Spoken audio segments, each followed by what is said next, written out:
ललाटीचे लिहिले तेन मोडे काही केले, काळे गोरे पण धुतले फिटून येणे. सटवी आपल्या कपाळावर आपला 7-12 लिहिते. कधी लिहिते? पाचीच्या दिवशी लिहिते, कारण ती रात्रच तिची असते. ज्ञानोबा बोलली, सटवीचे राती न विसंबी वाती आणि तैसा ईश्वर निर्णयो चित्ती वाहने सदा.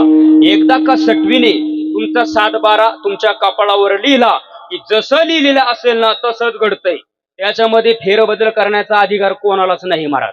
कोणाला चुकवता येत नाही महाराज. ते प्रत्येकाला जावं लागतं, म्हणजे जावं लागतंच. कारण आयुष्य मोजाया बैसाला मापारी. आपल्याला श्वास मोजून दिलेले आहे. आपलं गणित कशावर आहे? मिनिट, सेकंद, तास. हे गणित आपलं आहे या मृत्यू लोकामध्ये. पण वरचं गणित मिनिटावर सेकंदावर नाहीये, मग श्वासावर आहे. जेवढे श्वास तुम्हाला मोजून दिले ना देवाने, तेवढेच श्वास तुम्ही घेणार. ज्या क्षणाला तो श्वास संपणार त्याच क्षणाला तुमचं कार्यक्रम होणार.